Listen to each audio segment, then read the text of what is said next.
kehidupan setiap manusia ya. Ini kan harus dijalankan sesuai dengan norma-norma kehidupan untuk melangsungkan kehidupan yang akan dihadapi.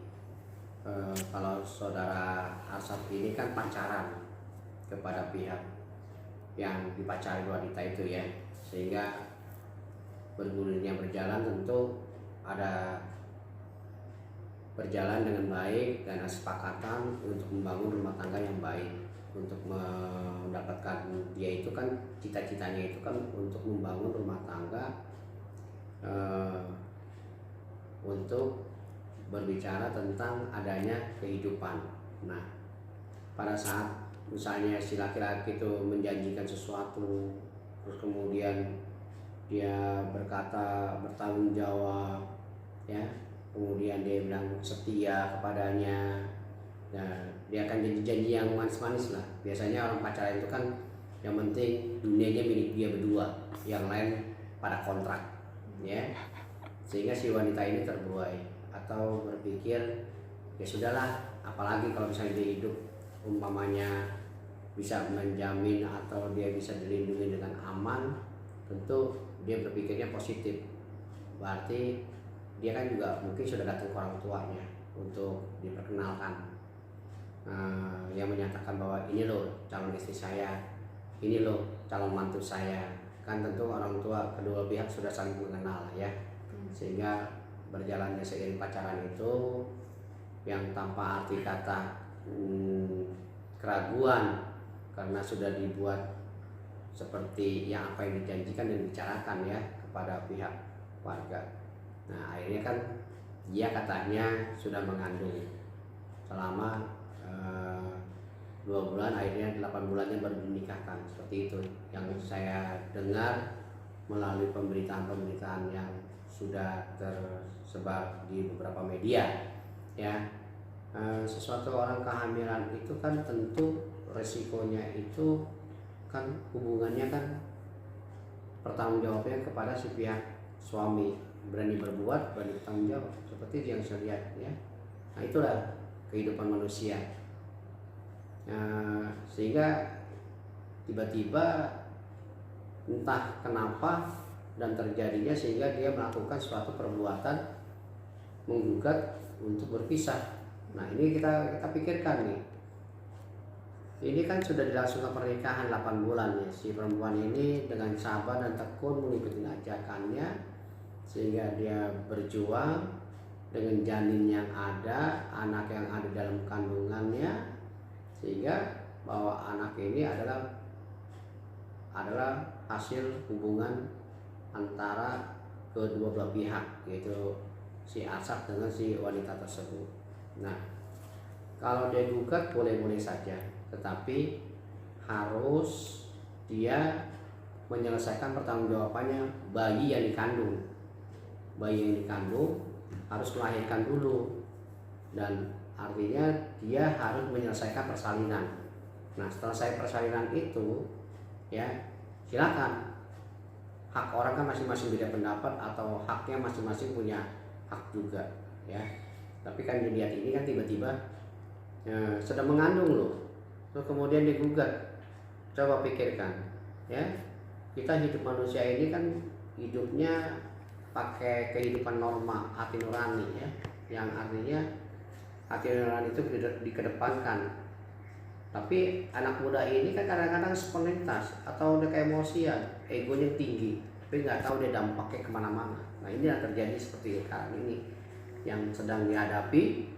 Akhirnya para media ini melihat kehidupan sekarang ini sangat mudah bisa mempancari anak orang, menikahi anak orang, kemudian bisa berpisahin anak orang. Nah inilah dampaknya. Nah kehidupan seperti itu adalah hidup yang tidak benar, yang dianggap ya, karena mungkin si Arsad ini ada para pihak ketiga, ada pihak ketiganya itu mungkin juga dia bagaimana, terus kemudian apakah dia bekas pacar lamanya, apakah dia juga pernah berhubungan sesuatu ya apa yang dijanjikan. kita juga tidak paham karena tiba-tiba saja kita mengandung 8 bulan dia gugat perceraian itu di pengadilan di Bandung. Seperti itu yang saya lihat. Lagi begini, yang saya lihat ya, yang pernah diperlihatkan kepada saya itu melalui media ya, dia juga cerai di pengadilan agama Bandung. Tentu orang itu nikah resmi ya, awalnya mungkin dia nikah secara adat karena ini untuk kelahiran anaknya tentu kan membutuhkan dokumen sehingga mereka nikah resmi. Nah setelah nikah resmi kan akhirnya bayi ini kan tambah bulan tambah besar, akhirnya kan terjadi anak yang dikandung ini adalah anak hasil hubungan suami istri. Nah kalau dia gugat tiba-tiba 8 bulan tentu kan ada ininya, ada sebab dan akibat ya. Ya tapi seorang laki-laki itu juga harus bisa mempertanggungjawabkan, berpikir lebih jauh untuk hal-hal yang kehidupan normal manusia itu ya. Kalau misalnya seperti kayak digugat itu kan menyakiti orang, baik baik keluarga, utama keluarga ya, orang tua, saudara, family. Ketika dia pernikahan diundang, kemudian dia juga bisa bersatu rahmi, tiba-tiba saudaranya yang satu ini mengandung 8 bulan kemudian digugat. Siapa yang punya hati ketika mengatakan hatinya tidak berpikir kok setega itu ya? Nah, seperti itu. Makanya dia dilihat sehingga orang tuanya ini juga musinya, orang tua, kedua belah orang tua harus mendorong untuk ikut serta berperan agar anak ini sementara tidak mengajukan gugatan, yang artinya harus dia nanti kalau setelah adanya gugatan itu, setelah lahir bayinya keluar, kemudian anak itu sudah bisa bagaimana ya, baru tergantung kepada pihak laki-laki itu. Tapi kalau misalnya perbuatan umpamanya tiba-tiba ini digugat 8 bulan mengandung anak dalam kehidupannya, terus dengan sendirinya dia seperti itu, nah pertanggungjawaban laki-laki itu di mana terhadap si perempuan itu? Artinya si pihak laki-laki itu, si Asad itu telah menciderai terhadap perkawinan dirinya sendiri.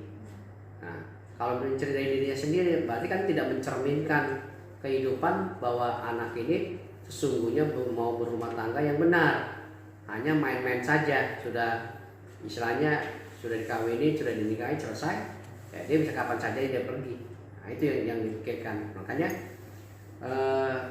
hubungan suami istri ya kadang-kadang pro dan kontra, tetapi tergantung salah satu yang menyadari bagaimanapun juga bentuknya ya. Nah kalau lihat si Asad ini kan jelas ya, dia nikahi, terus kemudian dia juga mengandung, kan selesai itu. Nah akhirnya dia mencederai terhadap perkawinan ini seperti itu, walaupun mamanya dia pakai advokat ya di pengadilan. Dari sidang dianggap anak ini nggak mengandung. Pada saat majelis hakimnya mengatakan, saksi itu ditanya anak ini mengandung hasil perkawinannya, maka dicantumkan dalam putusan itu dia anak hasil hubungan suami istri, seperti itu. Bang, kalau